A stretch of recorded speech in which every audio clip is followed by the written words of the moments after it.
Hi friends, வாழ்க்கையில் எந்த ஒரு பொண்ணுக்கும் இதுபோல் ஒரு கொடுமை நடக்கக்கூடாது அப்படிங்கிற கொடுமை தான் நம்ம ஆனந்தி வாழ்க்கையில் நடந்துக்கிட்டு இருக்கு. சிங்கப்பெண்ணை ஆனந்தின்னு சொல்லி பேர் எடுத்தவங்க இன்றைக்கி எல்லாரும் முன்னாடியும் அசிங்கப்பட்டு அவமானப்பட்டு தலை குனிஞ்சு நிற்கிறத பார்த்தா அந்த பொண்ணுக்கு இப்படி ஒரு சதித்திட்டத்தை போட்ட மித்ரா நல்லாவே இருக்கக்கூடாதுன்னு சொல்லி எல்லாரும் இப்போ மித்ராவை பயங்கரமாக திட்டிகிட்டு இருக்காங்க. ஆனந்தி வாழ்க்கையில் இப்போது ரொம்ப கொடுமையான சம்பவம் நடந்துக்கிட்டு இருக்கு. ஆனந்தி வந்து அன்புவை உயிருக்கு வேற காதலிச்சாங்க. அன்புவும் ஆனந்தியை உயிருக்கு வேற காதலிச்சாரு. அதே டைமில் நம்ம மகேஷ் சாரும் ஆனந்தியை ரொம்ப தீவிரமாக காதலிச்சாரு. ஒரு கட்டத்தில் ஆனந்தி அன்புவை விரும்புகிறான்னு தெரிஞ்சுக்கிட்டு மகேஷ் அன்பு மேலே பயங்கர கோவப்பட்டார். ஏன்னா அன்பு வந்து மகேஷுக்கு வந்து ரொம்ப டியர் ஃப்ரெண்டுங்கிறதால மகேஷ் அன்புக்கிட்ட அடிக்கடி சொல்லுவார், இங்கே பாரு அன்பு, நான் ஆனந்தியை காதலிக்கிறேன், அவளை போல் ஒரு பொண்ணை கல்யாணம் பண்ணிக்கிறதுக்கு நான் கொடுத்து வச்சுருக்கணும் அப்படின்னு சொல்லி ஆனந்தி மேலே அவ்வளோ உயிருக்கான காதலை வச்சுருக்கேன்னு சொல்லி நம்ம மகேஷ் வந்து அன்புக்கிட்ட சொல்லவும் அன்பு மிரண்டு போயிட்டார். என்னடா நம்ம காதலிக்கிற பொண்ணை நம்ம முதலாளியும் காதலிக்கிறாருன்னு சொல்லி என்ன பண்ணுறதுன்னு தெரியாமல் முழிச்சார். இருந்தாலும் ஆனந்தி வாழ்க்கை நல்லா இருக்கணும்னா மகேஷ் சார் போல் ஒரு தங்கமான மனுஷன் கணவனாக வந்தால் கண்டிப்பாக ஆனந்தி மட்டும் இல்லை, ஆனந்தி குடும்பமே சந்தோஷப்படும், ஆனந்தி குடும்பமே நல்லா இருக்குன்னு சொல்லி தன்னுடைய காதலை விட்டு கொடுத்தாரு நம்ம அன்பு. ஆனால் அழகுங்கிற பேரில் ஏற்கனவே ஆனந்தி மனசில் அன்பு இடம் பிடிச்சிருந்தாரு. கிராமத்திலிருந்து தன்னுடைய குடும்பத்தை வறுமைக்காகவும் தன்னுடைய குடும்பத்தை காப்பாற்றணும், தன்னுடைய அக்கா கோகிலா கல்யாணத்தை நல்ல விதமாக நடத்தி முடிக்கணும் அப்படிங்கிற ஒரு கொள்கையோடு அங்கே சிட்டிக்கு போன ஆனந்திக்கு அங்கே அன்பு ஃப்ரெண்ட்ஷிப் ஆகிறாரு. காலப்போக்கில் அன்பு நேரடியாக ஆனந்தியை லவ் பண்ணாமல் அழகுங்கிற பேரில் லவ் பண்ணார். ஆனந்தியோட சின்ன சின்ன பொருள் திருடு போச்சு, அதை மீட்டு கொடுக்கறது, ஆனந்திக்கு கிஃப்ட் அனுப்புறதுன்னு சொல்லி ஆரம்பத்திலேயே ஆனந்தி மனசில் அழகன் வந்து இடம் பிடிச்சிட்டாரு. ஒரு கட்டத்தில் அன்பு தன் காதலை தியாகம் பண்ணிட்டு போகும்பொழுது அன்பு தான் அழகன் அப்படிங்கிற உண்மையை தெரிஞ்சுக்கிட்டு ஆனந்தி நடு ரோட்டில் அன்புவை கட்டி பிடிச்சிட்டு என்கிட்ட ஒரு வார்த்தை சொல்லியிருக்க கூடாதா அப்படின்னு சொல்லி காதல் கோட்டை படத்தில் வர்ற மாதிரி ரொம்பவே சென்சிட்டிவான ஒரு காதலை பகிர்ந்துக்கிட்டாங்க. அதிலிருந்து ஆனந்தி இனிமேல் அன்புக்கு தான் அப்படிங்கிற மாதிரி ஆயிடுச்சு. ஆனால் எதிர்பாராத விதமாக மித்ரா வந்து ஆனந்தி மேலே மகேஷ் ஆசைப்பட்றான், நான் வந்து மகேஷை கட்டிக்க ஆசைப்பட்றேன், ஆனால் இவன் ஆனந்தின்னு சொல்லி ஆனந்தி மேலே காதலாக இருக்காருன்னு சொல்லி ஆனந்தி பேரை டேமேஜ் பண்ணணும்னு சொல்லி சில்வர் ஜூப்ளி ஃபங்க்ஷனில் ஆனந்தி குடிக்க இருந்த அந்த கூல்ட்ரிங்க்ஸில் மயக்க மருந்து கொடுத்து அவள் ஒரு ரூமில் போட்டு அங்கே வேறு யாரையோ வச்சு ஆனந்தியை கெடுத்துருங்கன்னு சொல்லி பிளான் போட்டா மித்ரா. ஆனால் எதிர்பாராத விதமாக மித்ராவுக்கு ஆச்சரியமாக அதிர்ச்சியை கொடுக்குற விதமாக மகேஷ் அந்த ரூமுக்குள்ளே அவரும் மயக்கத்தில் போகிறாரு. ஏன்னா அவரும் வந்து மித்ரா கலந்து வச்ச கூல்ட்ரிங்க்ஸை குடிச்சிட்டாரு. அதனால் அவருக்கும் மயக்கம் வந்துடுச்சு. இப்போது ஆனந்தி படுத்திருந்த அந்த ரூமுக்குள்ளே மகேஷ் போனதால் ஆனந்தி மேலே மகேஷ் விழுந்து ஒரு கட்டத்தில் ஆனந்தி மகேஷும் ஒன்றா கலந்துட்டாங்க. இதனால் ஆனந்தி இப்போ கர்ப்பமாக இருக்காங்க. ஆனால் ஆனந்திக்கு நான் மகேஷ் மூலமாக தான் கர்ப்பமாக இருக்கேன் அப்படிங்கிற உண்மை தெரியாது. இதனால் ஆனந்தி நிலை குலைஞ்சு போயிட்டாங்க. என் கர்ப்பத்துக்கு காரணம் யாருன்னு தெரியலையே, நான் அன்புவை காதலிக்கிறேன், அன்பும் என்னை உயிருக்கிற காதலிக்கிறாரு, அன்பு குடும்பத்துக்கு நான் மருமகளாக போகணும்னு சொல்லி ரொம்ப ஆசைப்பட்டனே, அதை கொடுத்து வைக்கலையே, யாரோ ஒரு பாவி என்னை கெடுத்துட்டானேன்னு சொல்லி அதன் மூலயமா கர்ப்பமாக இருக்கிறேன்னு சொல்லி இப்போ ஆனந்தி அன்புவை விட்டு விலகி விலகி போனாங்க. ஆனந்தியை உயிருக்கு உயிராக காதலிச்ச மகேஷும் ஒரு கட்டத்தில் அன்பு ஆனந்தி ரெண்டு பேரும் தீவிரமாக காதலிக்கிறாங்க. ஒரு பொண்ணை நாம் மட்டும் ஒருதலையாக காதலிச்சா போதாது, அந்த பொண்ணு நம்மளை காதலிக்கணும். ஆக மொத்தத்தில் என்னுடைய காதல் ஒருதலை காதல், அவங்க ரெண்டு பேரும் ஒன்று சேரட்டுமேன்னு சொல்லி அன்பு ஆனந்தி ரெண்டு பேரும் ஒன்று சேரணும் அப்படிங்கிறதுல நம்ம மகேஷ் ரொம்ப தீவிரம் காட்டினார். அவரே போயிட்டு ஆனந்தியோட அப்பா கிட்ட பேசுகிறேன், அவங்க அம்மா கிட்ட பேசுகிறேன் அப்படின்னு சொல்லி அன்பு ஆனந்தி காதலை சேர்த்து வைக்கிறதுக்கு அவர் ரொம்ப ஆசைப்பட்டார். ஆனால் மனசுக்குள்ளேயே தன்னுடைய காதலியை தான் காதலிச்ச பெண்ணை விட்டு கொடுக்கறதுக்கு மகேஷுக்கு வந்து மனசுக்குள்ளே கொஞ்சம் சங்கடமாக இருந்தாலும் வேறு வழி இல்லாமல் தன் மனசை கல்லாக்கிக்கிட்டு அன்பு ஆனந்தி காதல் சேரணுங்கிறதுல உறுதியாக இருந்தார். ஆனால் இப்போ எல்லாருக்கும் அதிர்ச்சி கொடுக்கும் விதமாக ஆனந்தி கர்ப்பமாக இருக்கிற விஷயம் தெரிய வந்துடுச்சு. அது எப்படின்னா ஆனந்தி வந்து அன்புவை விட்டு விலகி விலகி போனாலும் அன்பு ஆனந்தியை துரத்தி காதலிச்சார். அன்பு, நான் விலகி விலகி போகிறேன், என்னை விட மாற்றியே, என் மேலே இந்தளவு காதல் வச்சிருக்கிறியே, ஆனால் நான் தான் உன் கூட சேர்ந்து வாழ முடியல, நான் கலங்கப்பட்டு நிற்கிறேன், யாரோ ஒரு படுபாவி என்னை கெடுத்துட்டான், நான் கர்ப்பமாக இருக்கேன், இதனால் நீனும் வந்து இந்த கலங்கத்தில் மாட்டிக்க கூடாது, நீ ரொம்ப புனிதமான மனிதன், ரொம்ப சுத்தமான மனிதன், நீ வந்து உன் வாழ்க்கை நல்ல வாழ்க்கையை அமைட்டுன்னு சொல்லி ஆனந்தி அன்புவை விட்டு விலகி விலகி வெகு தூரம் போயிட்டாங்க. ஆனாலும் ஆனந்தி விடாமல் அவங்க ஊருக்கு போனதால் அன்புவும் ஆனந்தியை விடாமல் துரத்திக்கிட்டு போனார். ஆனந்தியோட அக்கா கோகிலா கல்யாணம் நடந்து முடிஞ்ச உடனே நம்ம கல்யாணம் நடக்கணும் அப்படின்னு சொல்லி நம்ம அன்பு தாலியை கையில் கொண்டு போனார். ஆனால் போன இடத்துல நடந்தது வேற விஷயம். சுயம்பலிங்கங்கிற அந்த கொடூர கல்யாணம் என்ன பண்ணுறான்னா இப்போது ஆனந்தி கர்ப்பமாக இருக்கிற விஷயம் தெரிஞ்சுக்கிட்டு எல்லாரும் முன்னாடியும் கோகிலா கல்யாணம் நடந்து முடிஞ்ச உடனே அந்த சபையில் சொந்த பந்தம் கூடியிருக்காங்க, 1000 பேர் கூடியிருக்காங்க. அத்தனை பேர் மத்தியிலையும் ஆனந்தி கட்டி காத்த அந்த ரகசியத்தை போட்டு உடைச்சிட்டான். அதாவது ஆனந்தி கர்ப்பமாக இருக்கிற விஷயம் தெரியாமலேயே தன்னுடைய அக்கா கல்யாணம் நல்லவிதம் நடந்து முடிஞ்ச பிறகு என் வாழ்க்கையை முடிச்சுக்கிறேன், அதுக்கப்புறம் விதி விட்ட பாதையில் நான் பயணிக்கிறேன், இப்போதைக்கு என் வாழ்க்கையை விட எங்கள் அக்காவோட வாழ்க்கை தான் முக்கியம்னு சொல்லி ஆனந்தி அவங்க அக்கா கோகிலா கல்யாணத்தை சீரும் சிறப்புமாக நடத்தி வச்சாங்க. கல்யாணம் முடிஞ்ச அடுத்த செகண்டே சுயம்புலிங்க வந்து அந்த இடத்துல ஆனந்தி கர்ப்பமாக இருக்கிற விஷயத்த அத்தனை பேர் முன்னாடியும் போட்டு உடைச்சதை பார்த்து ஆனந்தி குடும்பமே நிலை குலைஞ்சு போயிடுச்சு. என்ன அழகப்பா மாமா, உன் பொண்ணு ஆனந்தி ஏதோ சென்னையில் போயிட்டு கஷ்டப்பட்டு சம்பாதிச்சு ஆம்பளை புள்ள இருக்க வேண்டிய இடத்துல நின்று இப்போது ஒரு கல்யாணத்தை நடத்தி வைக்கிறான்னு சொல்லி ரொம்ப பெருமைப்பட்டுக்கிட்டு இருந்த.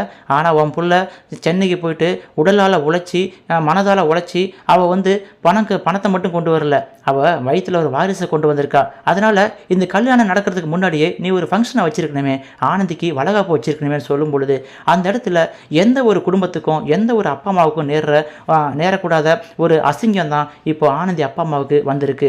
ஆனந்தி கர்ப்பமாக இருக்க மாட்டா, அவள் வந்து என்னுடைய தெய்வம், என்னுடைய சாமி, என் குலசாமி, அவளை போய் தப்பு சொல்லிடான்னு சொல்லி சுயம்பலிங்கத்தை ஆனந்தி அப்பா கூட வெட்ட போனார்.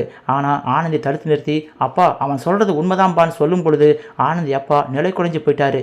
என்ன தாய் சொல்கிற, நீ கர்ப்பமாக இருக்கியா, என்னால் நம்ப முடியலையே, இந்த படுபாவை சொன்னது உண்மையா அப்படிங்கிற மாதிரி சொல்லும் பொழுது ஆமாம்பா நான் கர்ப்பமாக இருக்கேன், ஆனால் நான் எந்த தப்பும் பண்ணலப்பா, மனசறிஞ்சு எந்த தப்பும் பண்ணல, எந்த பாவியோ எனக்கு எடுத்துட்டான்னு சொல்லி எல்லா உண்மையும் சொல்லி கதறி எழுதும்போது ஆனந்திக்காக பரிதாபப்படுறதா இல்லை நம்ம குடும்பத்துக்கு இப்படி அசிங்கம் வந்திருக்கேன்னு சொல்லி வேதனைப்படுறதா ஆனந்தி மேலே கோவப்படுறதாங்கிற மாதிரி ஆனந்தியோட அப்பா வந்து ஒன்றும் செய்ய முடியாமல் அப்படியே செல போல உறைஞ்சி நிற்கிறாரு.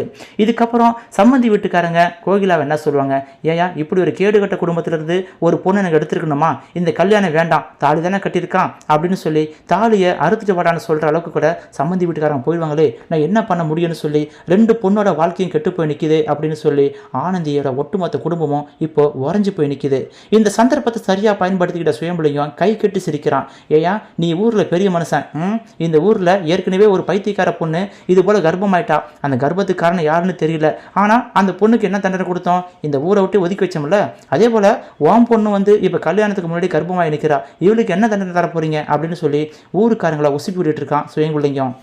ஊர் பஞ்சாயத்து பெரியவங்களும் இதுமாரி என்ன பண்ணுறது, இது போல் ஏற்கனவே ஒரு பொண்ணுக்கு தண்டனை கொடுத்துருக்கோம், ஊரை விட்டு ஒதுக்கி வச்சுருக்கோம், அதே போல் இந்த பொண்ணையும் ஊரை விட்டு ஒதுக்கி வைக்க வேண்டியதான், இந்த குடும்பத்தையே ஊரை விட்டு ஒதுக்கி வைக்க வேண்டியதான்ங்கிற மாதிரி ஒரு முடிவுக்கு வர சூழ்நிலையில் அன்பு இந்த இடத்துல யாரும் செய்ய முடியாத ஒரு செயலை செய்கிறாரு. இங்கே பாருங்கய்யா, ஆனந்தி கர்ப்பமாக இருக்கான்னு சொல்கிறது என்னால் ஏற்றுக்க முடியல, இருந்தாலும் அவள் கர்ப்பமாக இருந்தாலும் அந்த கர்ப்பத்துக்கு காரணம் ஆனந்தி கிடையாது.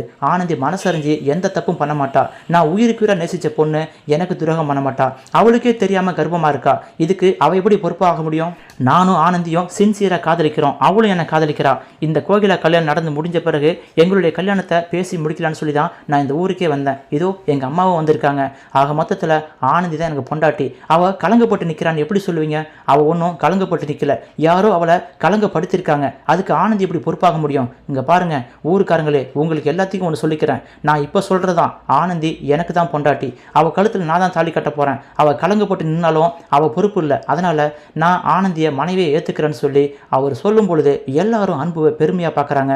அன்புவை சொல்கிறத பார்த்து ஆனந்தியோட குடும்பம் அன்புவை பெருமையாக பார்த்தாலும் ஆனந்தியே அன்புவை பெருமையாக பார்த்தாலும் ஆனால் அன்பு எடுக்கிற முடிவு தவறான முடிவுங்கிற மாதிரி எல்லாரும் நினைக்கிறாங்க. காரணம் என்னன்னா ஆனந்தி வயிற்றில் வளர குழந்தைக்கு அப்பா மகேஷ், அப்படி இருக்கும் பொழுது அன்பு எப்படி தாலி கட்ட முடியும் அப்படின்னு தான் இப்போது எல்லாம் பார்க்குறாங்க. இருந்தாலும் இப்போதைக்கு ஆனந்தி குடும்பத்துக்கு ஒரு ஆறுதலான வார்த்தை சொல்லணும், ஆனந்திக்கு ஒரு ஆறுதலான வார்த்தை சொல்லணும், ஆறுதலான வார்த்தை மட்டும் இல்லை, என் மனசுலேருந்து வந்த வார்த்தை தான் அது, நான் ஆனந்தியை மனசார காதலிக்கிறேன், இப்போ கூட ஆனந்தியை ஒரு வார்த்தை ஊன்னு சொல்லட்டும் நான் தாலி கட்டுறங்கிற மாதிரி அன்பு தன் காதலிக்காக அந்த அவமானத்தை தாங்கிறதுக்கு தயாராக நிற்கும் பொழுது உண்மையாலுமே அன்புவோட காதல் எந்த அளவுக்கு தீவிரமானது எந்த அளவுக்கு சுத்தமானதுன்னு சொல்லி எல்லாருமே மெய் சிலிர்த்து பார்க்குறாங்க.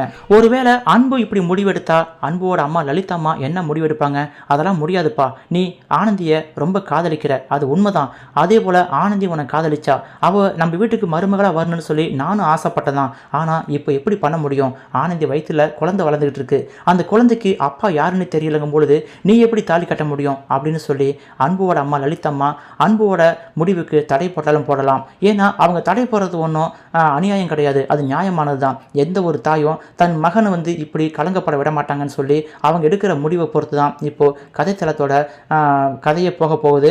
இருந்தாலும் இந்த இடத்துல இப்போதைக்கு ஆனந்தி குடும்பம் அசிங்கப்பட்டு அவமானப்பட்டு நிற்கும் பொழுது இந்த இடத்துல அன்பு உதவிக்காரன் நீட்டுறதை பார்த்தீங்கன்னா உண்மையிலுமே காதலுக்கு மரியாதை கொடுத்துட்டாரு அன்புன்னு சொல்லி எல்லாரும் பெருமையாக பேசுகிறாங்க. இதுக்கப்புறம் ஆனந்தி வாழ்க்கையில் என்ன நடக்கும்னா, கண்டிப்பாக ஆனந்தி கர்ப்பத்துக்கு காரணம் யார் அப்படிங்கிற தேடுதல் படலம் தொடர ஆரம்பிக்க போகுது. அதாவது ஹாஸ்டல் வார்டனுக்கு ஆனந்தி கர்ப்பமாக இருக்கிற விஷயம் தெரியும், அதே போல் ஆனந்தியோட ஃப்ரெண்ட்ஸுக்கும் ஆனந்தி கர்ப்பமாக இருக்கிற விஷயம் தெரியும். இது அன்புக்கு மட்டும் இத்தனை காலம் தெரியாது. ஒருவேளை அன்புக்கிட்ட இதை முன்னாடியே ஆனந்தி சொல்லியிருந்தா கண்டிப்பாக அன்பு இந்த கர்ப்பத்துக்கு யார் காரணம்னு சொல்லி கண்டுபிடிச்சி கோகிலா கல்யாணத்துக்கு முன்னாடியே ஆனந்தி கல்யாணத்தை நடத்தி வச்சுட்டு அவர் எல்லா வேலையும் பார்த்துருப்பாரு. ஆனால் நிலைமை கைமீறி போயிடுச்சு. சுயம்புலிங்கிற ஒரு அரக்கம் ஆனந்தி வாழ்க்கையை அழிக்கணும், ஆனந்தி குடும்பத்தை அசிங்கப்படுத்தணுங்கிற மோட்டிவில் ஆனந்தி கர்ப்பமாக இருக்கிற விஷயத்த அத்தனை பேர் முன்னாடியும் போட்டு உடைச்சது.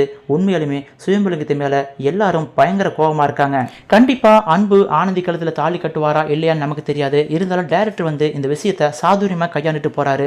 நாம் இந்த விஷயத்தை எப்படி கல்யாணமாகாத ஒரு பொண்ணு கர்ப்பமாக இருந்து அந்த விஷயத்தை எப்படி கொண்டு வர போகிறாரு, அதுவும் இல்லாமல் அந்த கர்ப்பமாக இருக்கிற பொண்ணுக்கும் இன்னொரு பையனுக்கும் கல்யாணங்கிற ரீதியில் போயிட்டு, ஆனால் அந்த மகேஷ் ஆனந்தி கர்ப்பத்துக்கு காரணம்னு சொல்லி ஒரு சிக்கலான கான்செப்டை வச்சு எப்படி இத்தனை பேர் முன்னாடி கொண்டு போக போறாருன்னு சொல்லி நம்ம நினச்சிக்கிட்டு இருந்தோம். ஆனால் ரொம்ப சூப்பராக ரொம்ப ஸ்மார்ட்டாக கொண்டு போயிட்டு இருக்காரு. கண்டிப்பாக டைரக்டர் ஆனந்தி கழுத்தில் அன்பு தாலி கட்டுற மாதிரி கொண்டு போவாரா, இல்லை உண்மையாலுமே மகேஷ் தான் அப்பா, அதுக்கு அந்த குழந்தைக்கு அப்பாங்கும் பொழுது மகேஷ் தான் ஆனந்தி கழுத்தில் தாலி கட்டணும் அப்படிங்கிற மாதிரி கொண்டு போக போறாரான்னு சொல்லி நம்ம பொறுத்திருந்து பார்க்க முடியும். இருந்தாலும் மகேஷ் ஆனந்தியை காதலிச்சாலும் ஆனந்தி அன்புவை தான் காதலிக்கிறாங்க. அப்படி அந்த முக்கோண காதல் இன்னும் சென்சிட்டிவாக இருந்துக்கிட்டு தான் இருக்குங்கும்பொழுது எப்படி இதை என்ன கையாள போகிறாரு அப்படின்னு சொல்லி நமக்கெல்லாம் கொஞ்சம் பிரமிப்பாக தான் இருக்குது. இது ஒரு பக்கம் இருக்கும் பொழுது சுயம்புலிங்கம் இப்படி வில்லத்தனமாக பண்ணுறது ரொம்ப தப்பு. ஒருவேளை ஏற்கனவே அந்த ஊரில் ஒரு மனநலம் பாதிக்கப்பட்ட பொண்ணு கர்ப்பமாக இருக்காங்க, அந்த பொண்ணை ஊரை விட்டு ஒதுக்கி வச்சிருக்காங்க. அப்படிங்கும் பொழுது கண்டிப்பாக சுயம்புலிங்கம் தான் அந்த பொண்ணுக்கு எடுத்திருக்கணும், அந்த பொண்ணோட கர்ப்பத்துக்கு காரணம் சுயம்புலிங்கமாக தான் இருக்கும் அப்படின்னு சொல்லி நமக்கு கண்டிப்பாக டைரக்டர் சுயம்புலிங்கத்தை அப்படி ஒரு இக்கட்டான சூழலில் மாட்டி விட்டு கண்டிப்பாக சுயம்புலிங்கத்தை அந்த ஊர் மக்கள் எல்லாம் பயங்கரமாக அசிங்கப்படுத்துகிற மாதிரி ஒரு கான்செப்டை கொண்டு வரணும்னு சொல்லி நாங்கள் நினைக்கிறோம். நீங்கள் என்ன நினைக்கிறீங்கன்னு சொல்லி உங்கள் கருத்துக்களை மறக்காமல் கமெண்ட்டில் பதிவிடுங்க. சிங்கப்பெண்ணி ஆனந்தி வாழ்க்கையில் மேலும் என்னென்ன சம்பவம் நடக்கும், என்னென்ன திருப்புமணிகள் வரப்போகுதுன்னு சொல்லி நீங்கள் உடனுக்குடன் தெரிந்து கொள்ள வேண்டுமென்றால் நமது சேனலை மறக்காமல் சப்ஸ்கிரைப் பண்ணிக்கொண்டு இந்த வீடியோவுக்கு மறக்காமல் ஒரு லைக்கை கொடுங்க. மீண்டும் அடுத்தடுத்த எபிசோடில் சந்திக்கலாம். தேங்க்யூ ஃபார் வாட்சிங்.